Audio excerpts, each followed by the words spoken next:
구약성경 1208페이지입니다.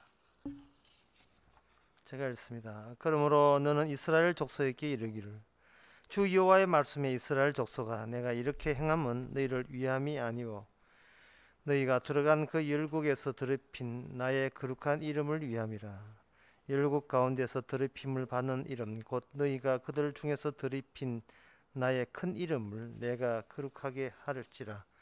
내가 그들의 목전에서 너희로 인하여 나의 거룩함을 나타내리니 열국 사람이 나를 여호와인 줄을 알리라. 나 주 여호와의 말이니라. 아멘. 이스라엘 나라에 이게 다른 나라하고 아주 다른 특징적인 근본적인 특징이 있습니다. 그것은 이스라엘은 홀로 살고 있지 않다는 겁니다. 홀로 살고 있지 않고 귀신하고 사는가? 보통 이 세상에서 귀신하고 사는 사람은 박수무당, 무당들밖에 없지요.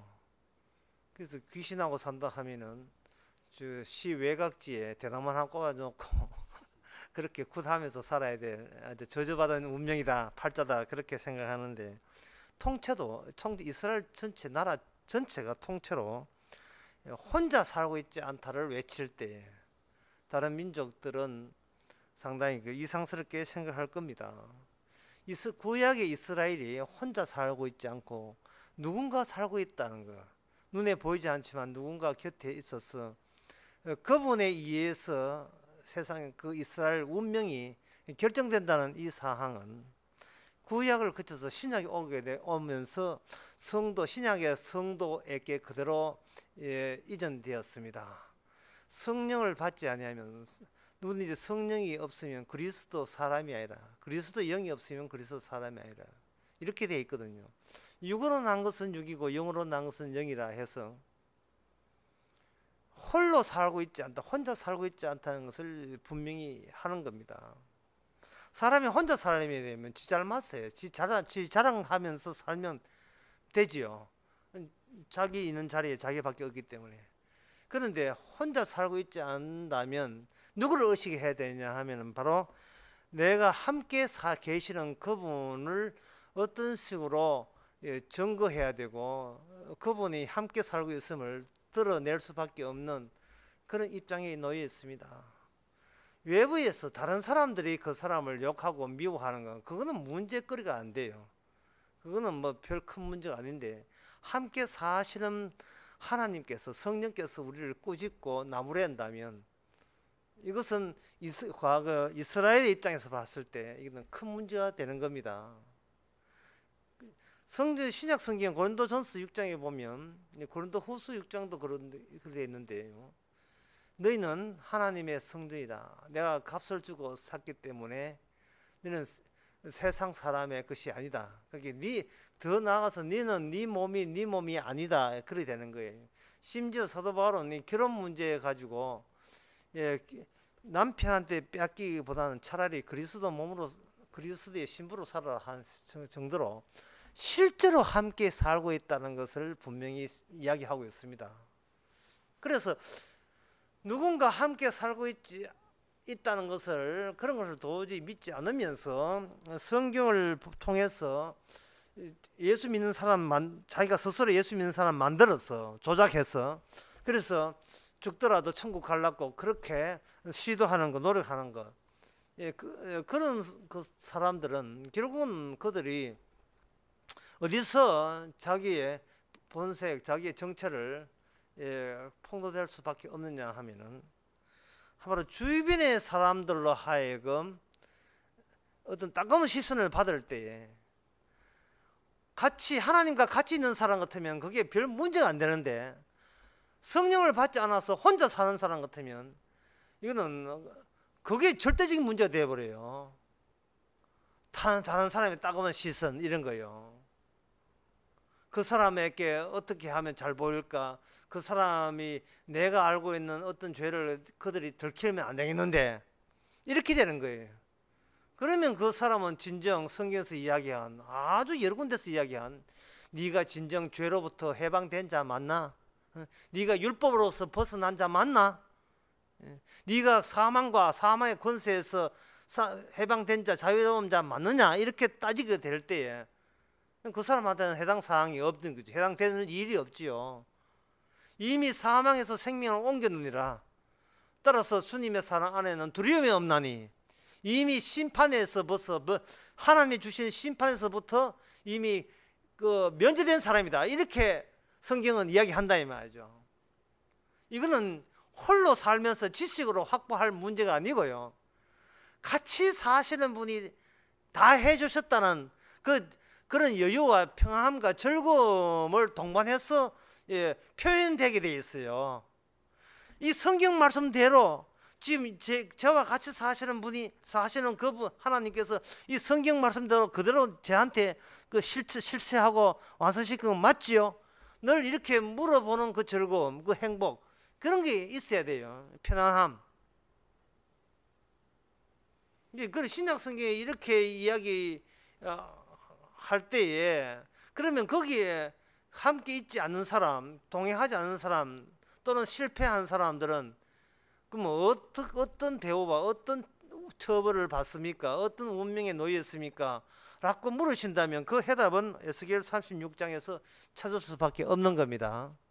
에스겔 36장에 보게 되면 이 내용이 이런 거예요. 내가 너희와 함께 있는 나의 이름, 하나님의 이름이죠. 거룩한 이름이죠. 그 거룩한 이름을 훼손했기 때문에 너희들은 벌받아야 돼. 이 이야기입니다. 혼자 사는 사람 같으면 이건 전혀 해당 사항이 없어요. 왜냐하면 혼자 살기 때문에 같은 동거인이 없잖아요. 동거인이. 같은 동거인이 없기 때문에 난 처음부터 나는 내 혼자였습니다.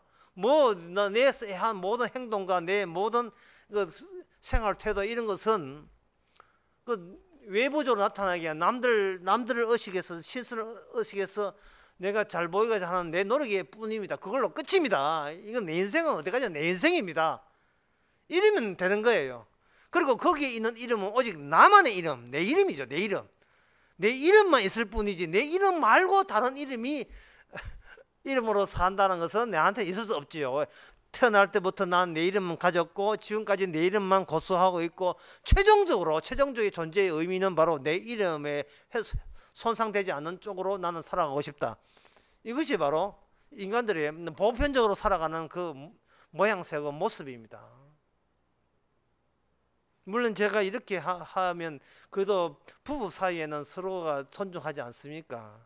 존중하죠. 존중하지만 부부라는 것이 그 상대방을 위해서 내가 존재한다는 그것은 거의 없어요. 없고 상대방 배우자는 내 이름을 위해서 내 이름의 행복을 위해서 존재한다. 그렇게 생각하는 겁니다. 인간의 그 본능, 동물적인 본성도 마찬가지고 수컷은 앙컷을 찾고 앙컷은 수컷을 찾아도 그건 자기 자신을 포기하면서까지 상대를 위해서 산다는 그까지는 기대하지 마세요. 인간은 육입니다. 육이 어디 그까지 기대하겠습니까? 둘이 살아도 혼자 산다는 이야기를 제가 드리는 거예요. 둘이 살아도 심지어 셋이 살아도 혼자 사는 거예요. 식구가 5명이라도 한 사람 각자 자기만을 위해서 혼자 사는 거와 식으로 그냥 5명, 4명 동거인과 함께 5명 사는 겁니다. 그래서 그들이 사는 방법은 깨끗하게 결론 내면 이렇죠. 자기 이름을 위하여 산다는 겁니다. 그런데 여기 오늘 보게 되면 하나님께서 너희들은 내 이름을 더럽혔다는 거예요. 이 주의 내 이름을 더럽혔다는 이 사실이에요. 상당히 성경에는 간단하게 나와 있는데 이 간단한 문제조차도 교회사 2000년 역사 가운데서 주의 이름을 훼손한 경우가 어떤 경우냐도 제대로 정립이 안 되어 있습니다. 정답을 못 내리고 있어요. 오늘 본문에 딱 나오잖아요. 어떤 경우에 주의 이름을 그렇게 여기느냐. 제가 객관식 문제 낸다면 1번 죄를 지었을 때, 2번 욕심 부렸을 때, 3번 실수했을 때, 3번 교회 유창 침뱉고 유창 깰 때 어떤 경우에 하나님의 거룩한 이름을 훼손하느냐 이 말이죠. 그것은 오늘 본문의 정답은 이렇습니다. 22절에 너희를 위하여 살아가는 것. 이게 정답입니다. 함께 살면서 말로만 함께 하나님과 함께 한다 해놓고는 그 함께 계시는 하나님이 함께 내가 있고 싶은 이유는 하나님을 위함이 아니고 나를 위함으로 하나님이 필요해서 살아가는 것. 이것이 하나님의 거룩한 이름을 모독하는 겁니다. 다른 건 없어요. 자기를 위해 사는 그 모든 그 행동과 생각들이 주님의 거룩한 이름을 해방하고 더럽힌 겁니다. 나라는 존재가 있기에 이 존재를 우선 챙기다 보니까 주의 이름을 더럽히게 돼 있고, 교회가 있기에 교회에 있는 내가 다니는 출석한 교회가 있기에 그 교회를 위해서 충성 봉사한 게 결국은 주의 거룩한 이름을 훼손하게 되는 겁니다. 교단이 있고 어떤 종파가 있으면 그 종파를 위해서 봉사하는 게 그게 거룩한 이름을 훼손하는 거예요. 따라서 인간이라는 존재가 있는 이상은, 인간은 자기 이 몸이 있는 이상은, 인간의 몸은 항상 팔이 안으로 굽는 식으로, 진짜 요새 굽는 식으로 하는 건데 요새 실감해요. 이제 이 50개 걸리가 피지잖아요. 얼마나 아픈지. 항상 팔이 안으로 굽는 것처럼, 50 걸린 것처럼 항상 자기 자신의 가치를 더 정당시키기 위해, 증가하기 위해서, 키우기 위해서 그렇게 하나님이고 누구하고 잘 생각하는 거예요. 그래서 이것은 뭐냐, 인간은 자기 빼놓고 모든 사람이 타인이잖아요. 그리고 그 타인은 그냥 타인이 아니고 나의 가치를 북돋아 줄 수 있는 타인일 경우에만 그 사람을 남으로 내가 상관하는, 관계하는 타인으로 그렇게 간주하는 겁니다. 이스라엘이 다른 민족한테는 그것이 일상적인 평소의 생활인데, 그것은 바로 이스라엘한테는 용납이 안 되는 거예요. 왜냐하면 이스라엘은 그들이 하나님을 부를 수 있는 권한이 없고 하나님이 그들을 일방적으로 찾아온 민족이 이스라엘이기 때문에 그렇습니다. 구약에서 이스라엘이라는 것은 하나님이 일방적으로 찾아왔다면 그것이 그대로 원리가 신약까지 이어갑니다. 교회가 뭐냐, 미리 부르신 자를 어렵다 하시거든요. 미리 아신 자를 부르시고 미리 알고 있던 자를 불렀다는 말이죠. 미리 알고 있는 걸 부른 거예요. 제가 그 대구 공부하면서 그런 이야기 했잖아요. 복음이란 뭐냐, 예수님께서 죄인으로 가장해서 이 세상의 감옥에 들어와서 자기가 모종 부어놓은 자기 사람들만 몰래 은밀하게 데려가는, 그것이 복음이. 죄인으로 가장해가 들어와서 자기 사람만 데리고 쉿 하고 가버, 너희들만 불러가지고 가버린 게 이게 복음이에요. 그래서 그게 복음이기 때문에 자기 사람을 심어놓은, 모종 심어놓기 때문에 자기가 심어놓은, 자기가 미리 아신 자를 불러내기 때문에 이거는 부름받은 본인들도 의아해하죠. 저를 왜 부르지요? 저 사람 빼놓고 저를 왜 부르지요? 두 사람이 쟁기를 가는다 말이에요. 쟁기를 가는데 한 사람은 데려가면 하고 한 사람은 남겨두는 거예요. 둘 다 데려가는 법은 없습니다. 한 사람은 데려가고 한 건 남겨두는 거. 인간이냐? 다 데려갈게. 이게 복음이 아니거든요. 기쁜 소식이 아니에요. 로또 산 사람은 다 복권 돈 받습니다. 이건 기쁜 소식이 아니에요. 누구는 떨어지고 1등 따로 있어야 이게 복음에 당첨이 되는 거잖아요. 이스라엘이 자랑스러워했던 것은 뭐냐 하면은, 다른 민족은 천국 근처도 못 가는데 우리만 간다는 데서 그들은 자부심을 가졌던 겁니다. 그리고 그렇게 된 것은 자신의 능력이 아니고 하나님인가 우리가 함께 동행하신, 그 동행할 때 그냥 재미나게 놀자고 동행한 게 아니고 그의 자신의 그 목적을 이루기 위해서 처음부터 계획된 바에 의해서 동행하는 거예요.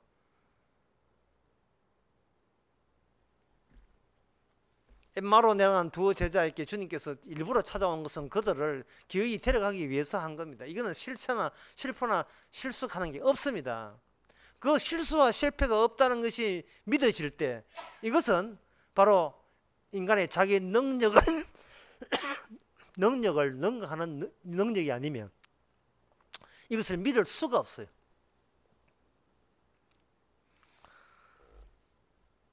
자, 그렇다면 문제가 간단하잖아요. 하나님께서 자기 백성 데려간다. 끝. 그럼 그 뭐 어려운 문제도 복잡한 문제도 없는데 왜 성경이 이렇게 길고 이게 복잡하지요. 바로 오늘 본문 같은 경우에 내가 이렇게 하면 너희를 위함이 아니라 이 말이죠. 그 너희를 위함이 아니란 말을 좀 더 거기다가 말 하나 집어넣으면 이렇습니다. 너희의 구원을 위함이 아니라 이렇게 집어넣으면 아주 정확합니다. 내가 너희를 위함이 아니요 하나님 자신의 계획을 위해서 너희가 참여했다는 말을 들으면서도 우리는 그 말을 그대로 문자 그대로 그 말씀 그대로 들으면서도 듣는 순간 우리는 나름대로의 은근히 노리는 바가 와서 같이 엮여져 버려요. 그렇게 하시면 나 구원됩니까? 반드시 너희를 위함이 아니라고 분명히 그렇게 먼저 이야기를 했음에도 불구하고 너희를 위함이 아니고 나를 위함이다. 이어서 끝내면 되는데 주님을 위해서 참여된 나한테 어떤 혜택을 마지막에 주실 겁니까? 요걸 꼭 꼬리표처럼 그걸 거론한다니까요. 그게 이걸 거론해요. 그러니까 이스라엘처럼 이렇게 매를 맞죠. 이스라엘처럼 이렇게 매를 맞는 거예요. 하나님은 이겁니다. 너희를 구원하는 게 이게 아주 어려운 일이 아니고 이거는 참 쉬운 일이지만 중요한 주님의 핵심은 뭐냐? 너희들 구원에 있는 것이 아니고 하나님의 거룩한 이름을 위해서 있는 거예요. 이름을 위해서.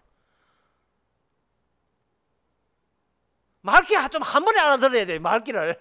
이름을 위해서 일한다 했는데 이름을 위해서 하는데 우리가 참여했으니까 우리에게 돌아올 콩고물은 뭡니까? 또 우리의 관심사는 또 콩고물에 또 관심을 둔다니까요. 그렇게 해서 구원되는 거 맞지요? 그걸 또 다짐을 받네. 그러니까 사람은 자기를 위해서 한 일이 아니면 도무지 도통 믿고 싶지도 않고 믿을 생각도 안 하게 되는 겁니다. 그래서 하나님은 어떻게 하느냐 하면은 그런 백성까지 구원하기 위해서 주의 이름의 거룩성을 주의 이름의 거룩함 받는 그 과정을 실제로 주의 이름으로 오신 분이 신약 때 오셔가지고 지독한 이 지옥 같은 세상에서 아주 그야말로 아주 심한 고생을 합니다. 예수님이 주의 이름으로 왔을 때 많은 사람이 메시아 양하고 붙어 있다가 결국은 다 떨어져요. 왜 다 떨어지냐 하면 주의 이름에서 나오는 그 말들이 꼭 저주의 말을 항상 마지막에 이렇게 내놓게 돼 있어요. 쉽게 말해서 주의 이름은 저주를 유발시키는 원인이 된다. 그게 주의 이름 안에 뭐가 들었냐면 저주가 불불거려요. 저주가. 실제로 주의 이름으로 오신 예수님이 십자가 돌아가실 때 아버지로부터 최종적인 저주를 받았잖아요. 아버지 어찌하여 저를 버리시나이까. 그러니까 어느 인간이 저주를 감수하고 주님과 함께 붙어 있을 인간은 아무도 없죠. 다 떨어지죠. 다 떨어진 걸 봐가지고 그게 뭐냐면 결국은 주님이여라고 하면서 결국은 나는 저주 안 받고 싶어라는 자기의 속내를 은근히 드러낸 것밖에 안 되는 거예요. 그게 주의 이름의 거룩함이 아니고 어떻게 내가 내 남은 영원한 인생은 좀 한편 해볼까 하는 그런 자기 나름대로의 어떤 목적과 노림수 가지고 주님의 이름을 찾게 된 겁니다. 자기는 주의 이름을 주의 여호와여 예수여 메시아여 호산나 불러대게 되면 그것이 주의 이름을 아주 높게 치하하는 것처럼 그렇게 자기 따라 생각하는데 그거는 인간들 생각이고 주님이 생각은 그게 아니에요. 주님의 그 고난에 참여된 자만이 진짜 주의 이름을 높일 수가 있는 겁니다. 그러니까 주의 이름을 높일 수 있는 능력이나 고난은 우리한테 없어요. 없는데 주님께서 자기 백성을 삼으면 동시에 이제는 왜 내 이름은 짓밟히고 주의 이름만 높아져야 될 이유를 새삼스럽게 새롭게 하게 돼요.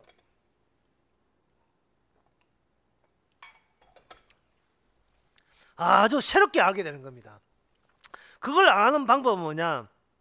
세상 물정을 알아야 돼요. 세상 물정을. 세상 물정을 아는 방법은 하나님께서 제자들에게 이야기한 방식, 제시한 방식은 이겁니다. 소통이 안 되는 거예요. 지금 세상의 중요한 키워드를 가지요. 예, 세상의 핵심 용어가 소통이잖아요. 나 소통 처음 들을 때 나 꿀떡 뚫는 줄 알았어요. 꿀떡 뚫는 한그 소리 내서 가만 소통 그 꿀떡하고 관계없는 서로 의견 통하고 어서 친하게 지내자 이 말이죠. 그런데 주님께서는 뭐냐면 소통해서는 안 된다는 거예요. 주님의 모든 말씀은 소통을 잘라버리고 끊어버리는 겁니다. 이 말은 뭐냐 하면은 내 백성들아, 나는 이 감옥 같은 이 지옥 같은 이 세상에 내 죄수의 위장으로 사실은 죄인이지만 죄인을 위장해서 왔다는 것은 몰래 너희들만 주께서 모종 심어놓은 너희들만 데려가기 위해이기 때문에 너희들은 이 땅에 어떤 것과 소통이 끊어져야 돼요. 예. 이 말은 뭐냐? 관계가 끊어져야 돼요. 예수님 하신 말씀은 내가 온 것은 화평케 하려 아니고 소통케 하려 아니고 관계를 다 끊어버리기 온 겁니다. 다 끊어버리기 온 거예요. 나는 불을 던지러 왔다. 아비가 자식과 끊어지고 어미와 자식과 끊어지고 시어머니가 며느리가 관계가 끊어지고 자식은 부모와 관계가 끊어지고 이거 어째 다 끊어져. 단단한 엿가락처럼 치면 다 끊어져요.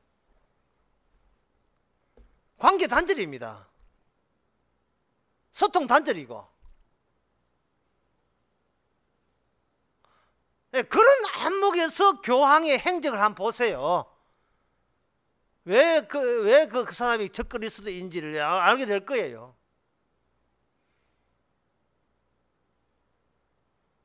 선지자가 소통했습니까? 소통했으면 그들이 소통했으면 환영받아요. 선지자는요, 세리요한이 소통했어요.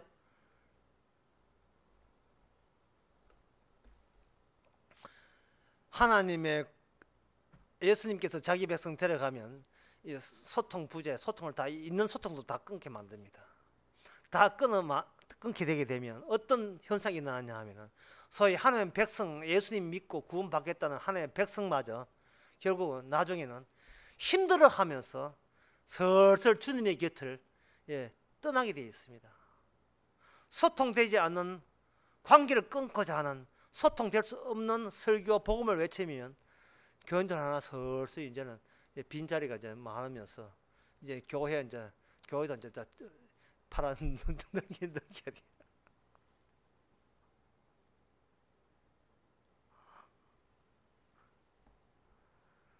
그 관계를 끊는데 관계를 어디서 끊느냐, 이 끊는 지점이 어디냐 하는 게 중요한데요. 세상 물정을 혹독하게 경험해야 돼요. 성도는 기도원에 기도하고 교회 와서 교회 사는 것이 아니고 세상 물정을 알아야 됩니다. 알면서 그들은 이제는 힘들어해야 되고 나름대로 예수 믿는다는 것이 나중에 힘이 부딪혀서 스스로 나가떨어져야 돼요. 예수 믿으라고 복음대로 살라고 이렇게 애를 쓰는데 주님이 이렇게 안 도와주시면 저도 어쩔 수가 없습니다. 사명감 부재.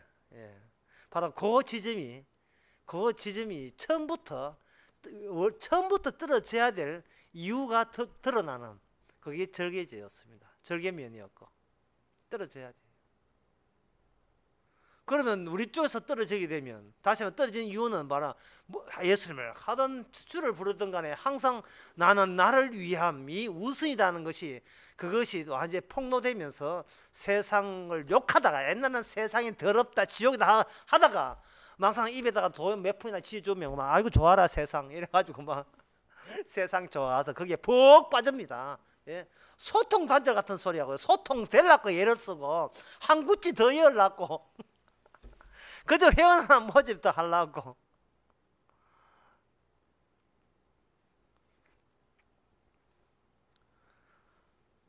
저는 그런 생각이에요. 교회 서울 같은 데서 복음으로 하는 그런 교회가 있었으면 좋겠습니다라고 이제 말해요.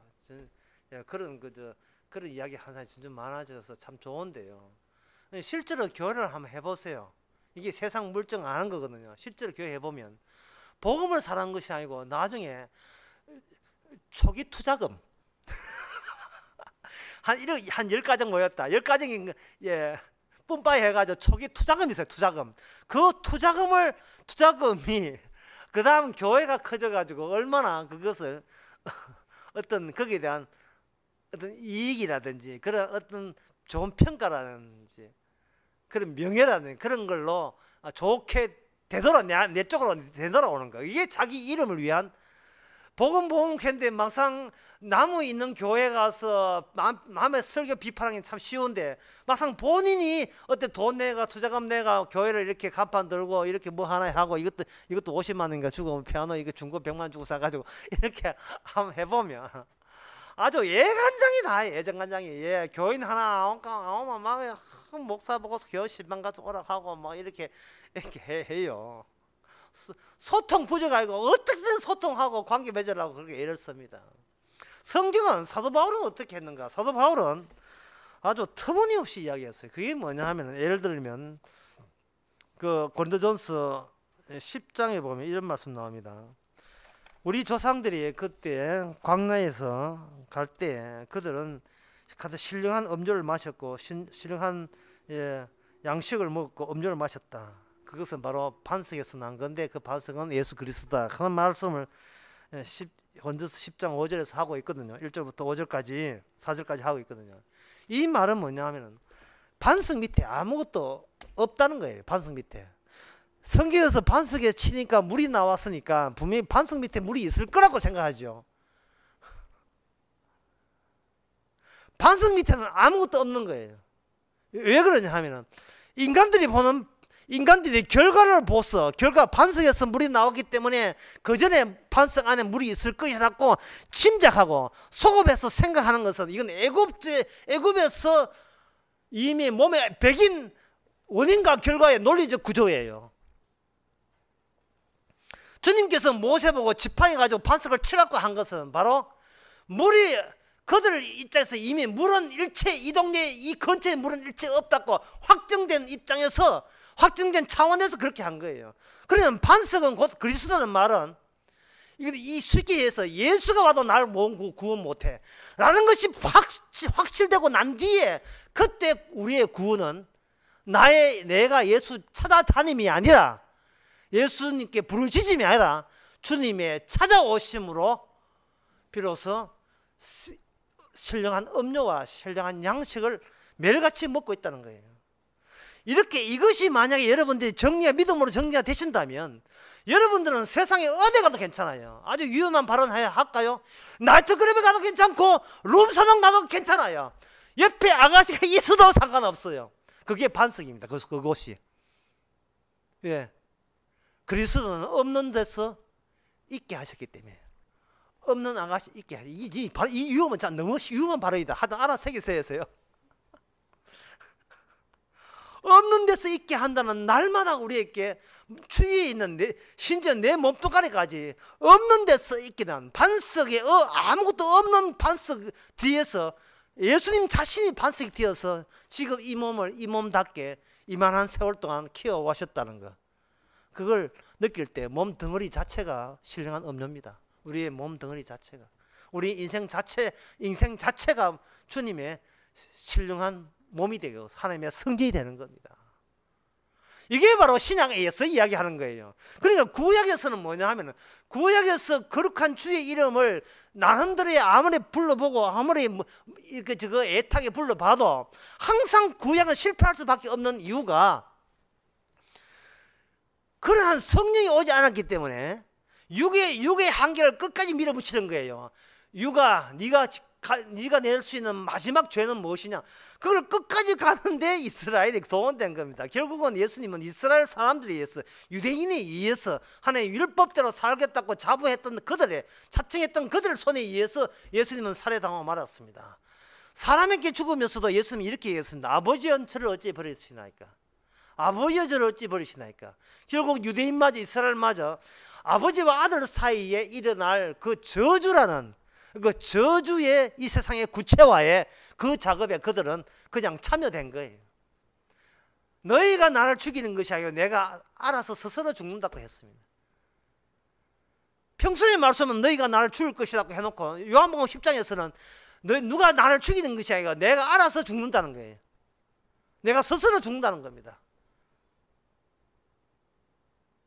그 말은 뭐냐 하면은 이스라엘아 너희는 창세기 전월까지 늘 돌아가야 되는데 이왕 이 존재한 거, 이 존재한 이것부터 자꾸 키워나갈 문제예요. 성령께서는 어떻게 일하시는가? 항상 우리를 처음 자리가 어떤 자리냐면 시공간이 없던 자리, 아무것도 없던 자리, 나도 없던 그 자리, 나는 없지만 하나님의 약속과 말씀만 있는 자리, 예수는 미워하고 야곱은 사랑했다는 그 자리, 그 자리는 인간의 눈에는 없는 자리예요. 없지만 주님 보시기에는 말씀이 있고 그 말씀을 구체화시켜버리면 구체화시킨 그 현장이 바로 성도가 등장하는 현장, 놀라운 사건이 벌어지는 그 현장이 되는 겁니다. 신앙생활을 어떻게 하냐고요? 항상 없어야 되는데 내가 왜 있지? 이렇게 살아가시면 되는 겁니다. 저 오디오는, 저 TV는 없어야 되는데 왜 있지? 저 마누라쟁이는 없어야 되는데 왜 있지? 저 자식은 없어도 괜찮은데 왜 있지? 연세든 어머니는 왜 없어야 되는데 왜 계시지? 좀 있으면 없어지면 없어졌구나. 이런. 항상 소통과 관계에서는 나를 위해서 누가 있다 하지 말고 나와 저 사람을 직접 연결시키지 말고 없게 하시는 예수님과 연계해서 예수님을 경주해서 당신은 왜 있고 나는 왜 있느냐? 주 안에서 주님의 창조력만, 그리고 구원력과 그리고 주께서는 심판할 수 있는 능력이 계심을, 심판주임을 드러내기 위해서 너는 너의 자리에, 나는 나의 자리에 그리스도 이름으로 같이 모이는 것. 이것이 바로 나의 이름이 아니고 주의 이름만 영화롭게 하는 하나님의 전략이고 작전입니다. 그래서 하나님은 자기 이름의 거룩함에 대해서 인간이 어떤 죄를 지어도 실패라 보지 않고 그 죄 속에서도 기어이 자기 이름만을 드러내시는 이 작업은 어떤 누구도, 악마도 이 작업을 방해할 수는 없습니다. 그 성공 사례가 오늘날 저와 여러분들입니다. 기도하겠습니다. 하나님 아버지, 나를 위해서 한다는 것, 무심코 살아가는 그 무심코가 사실은 주님의 은혜를 깔아묻고 주의 십자가의 희생을 가로막는 육적인 생각인 것을 저희들이 늘 기억하게 하여 주시옵소서. 예수님의 이름으로 기도합나이다. 아멘. 찬송가 506